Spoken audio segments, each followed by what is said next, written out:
Hey guys, Sean, Leslie the for Dummies. Just gonna swap over this handguard that DK Spencer sent me. This is from a VKS Pro to replace this abomination that is on my VKS now.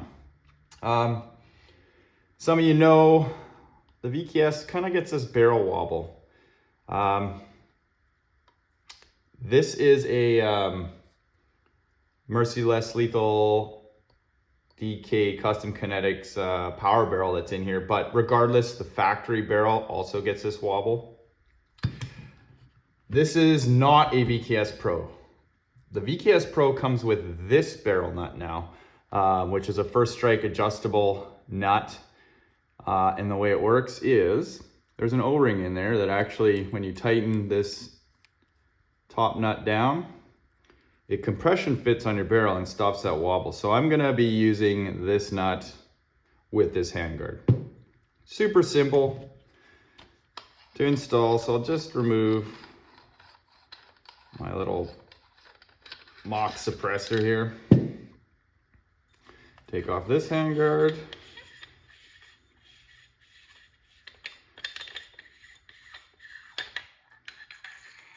Just like that. So we can move that out of the way here.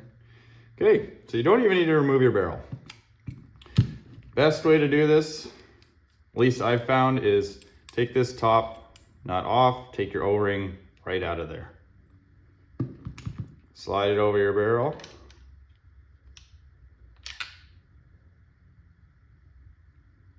This O-ring here obviously is gonna drag a little. You just gotta pop it by. It's been a while since I've done this.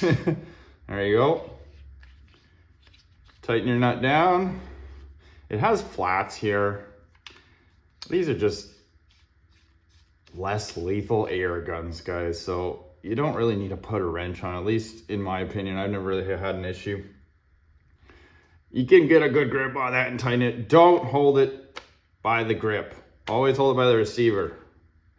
Okay. Take that O-ring you took off there, slide her back down right up to the threads here, and just kind of make sure it's not twisted. I kind of go around like that. Put your nut on. And you gotta pull down and start threading.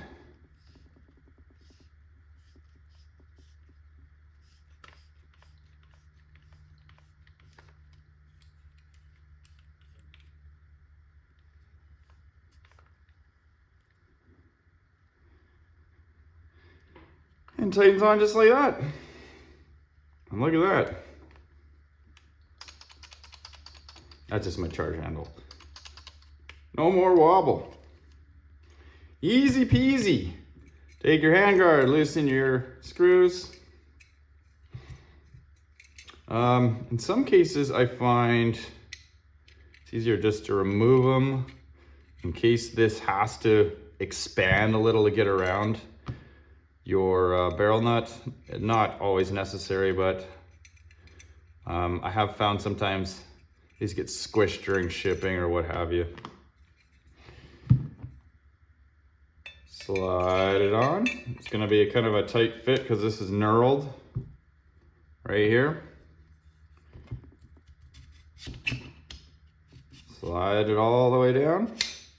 Boom, line it up. Put your screws back in.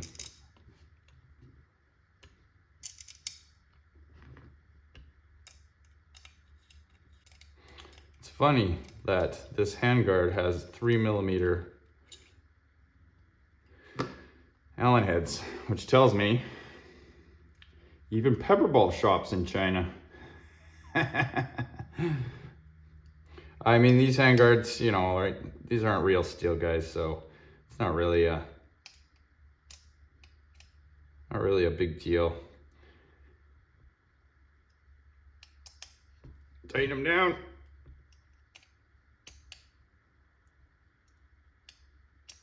I kind of go back and forth until they both are tight. And there you go. She's ready to rock. The only thing, now what am I going to put on the end of that? Well, you know what? Does this even fit down there? No. So this mock suppressor that I have from MCS does not, it's pretty fat, so it doesn't fit inside this. Let me go find something more interesting to put on the end. Here's one I haven't used in a while. It's just a Lapco mock suppressor. This one's kind of just fell by the wayside because of all the holes in it here. It doesn't actually help with velocity at all. It's strictly for looks. And there is a solid version that does show some increases, but let's just do this. Mix things up a little bit. There we go. I don't know. Yeah, we'll rock it anyways. All right, Pepperball tank. This factory tank that comes with it, I just pumped it up. 3,000. We'll do a pressure test here.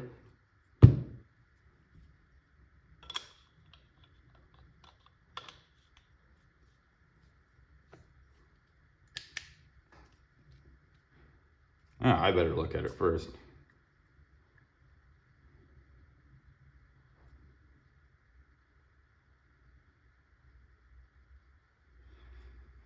Looks like a healthy 825 PSI output.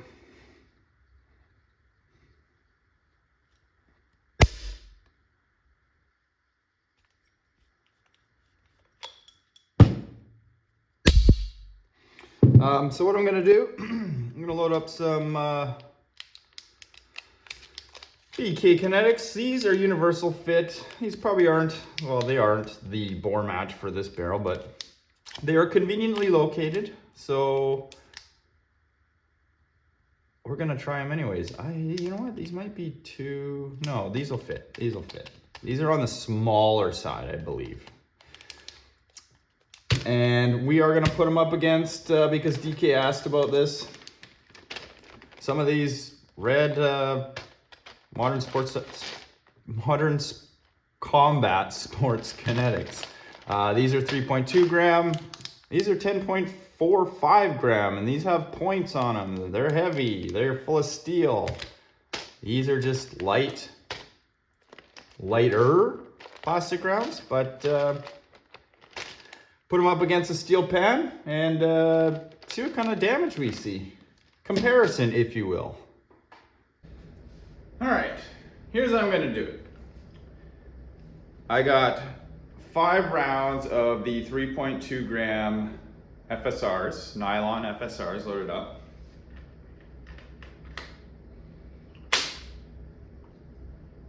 This marker, my VKS, is bypassed. Oh, what's going on here? There we go. I'm gonna chrono 2 and then fire 3 into the pan. So I'm just gonna shoot the first 2 into the nylon, the ballistic nylon, and then I'm gonna toss the pan on. And we'll just compare damage, really, is all. Pretty sure the heavies, the BKs, are gonna probably demolish that pan. But the age-old question, are light rounds, are they adequate? We shall see.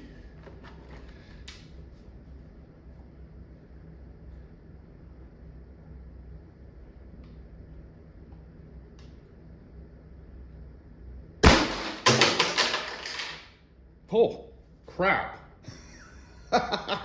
612. Sorry, and those are the hooks. I should have taken those hooks out of there before they rattled off the bar. All right, one more.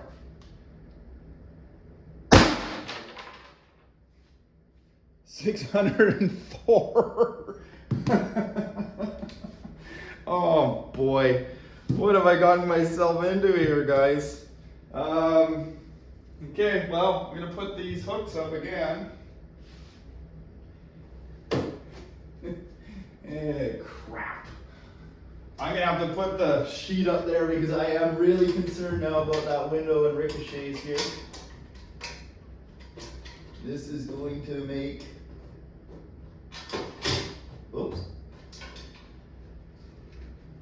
probably gonna do some damage. I'm guessing those light rounds, even though they are light, that they are gonna do pretty good against that pan.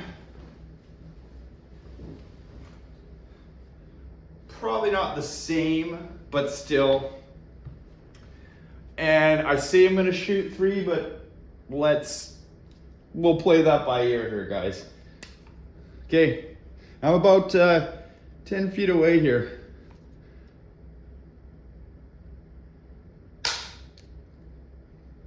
Oh, really?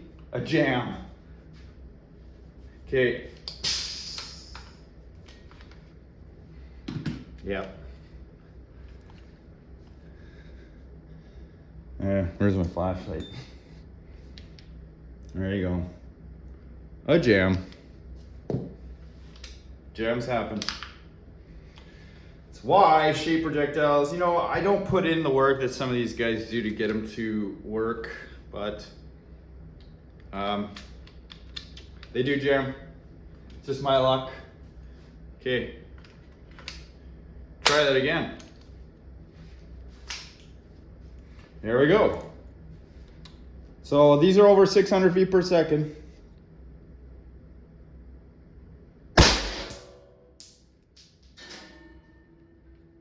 Not too bad.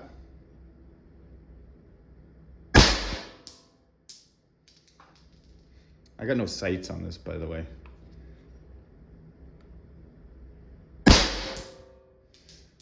Okay. Since that round came back to me nice and quickly, let's have a look at it here.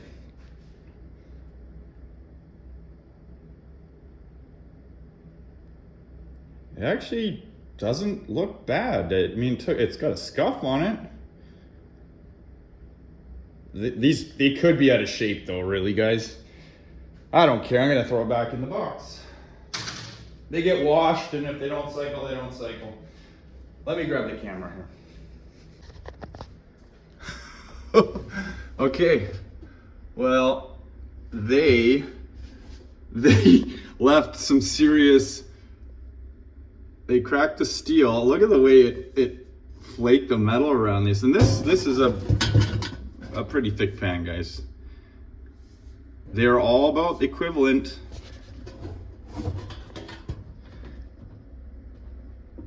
It tore the metal, didn't go through. One hell of a wallop. I don't think I'd want to get hit with one of those things going 600 feet per second. Okay, well, let's load up some BKs and rinse, repeat. BK Kinetics, 10.45 grams.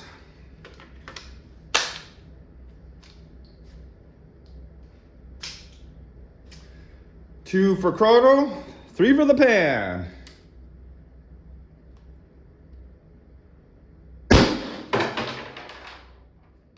$310.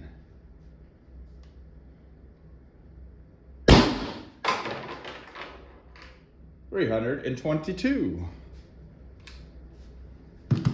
Let me go put the pan up.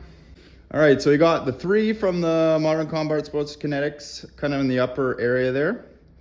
And I'm gonna aim for the lower quadrant. BK Kinetics.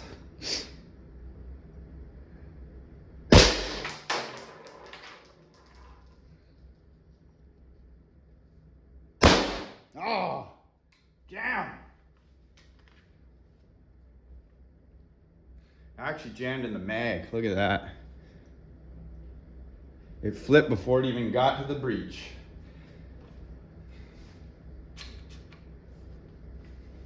Okay. You get a jam, Jesus. You need to get in the habit of degassing your marker first, really, especially after that video by DK. I know the TRP is much more difficult to degas with that little push button, especially when your CO2's like you're almost near full pressure. It's hard to push that button, but ejecting your mag can cause that jam to slip and actually fire, which you saw in his video, and I've done it a few times. You've seen it on many videos, actually, some other YouTube channels where negligent fire, but it's not really negligent, so to speak. I mean, it is because we should be degassing. It's just firearms mentality, I guess. I don't know. Okay, shot 2.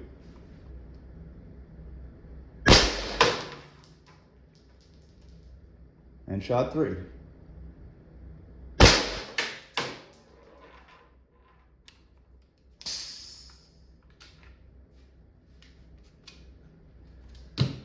Let's go have a look.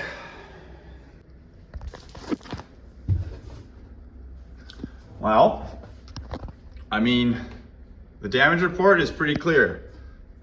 Lighter rounds, heavier, pointed rounds. And they didn't go through. All 3 of them came back at me, but I mean, the damage is much more significant. Now, the question remains is, oh, they actually, did they separate here? No, let's see. Oh, those are, never mind. Those are the ones I fired into the, yeah, they did separate. I mean, I'm hitting a freaking hard target, guys. Those are the 3 bearings that are inside here. So they're done after that, but yeah. But the question remains is, which is less lethal? More or less lethal? Well, that decision's up to you. I will not make that decision for you.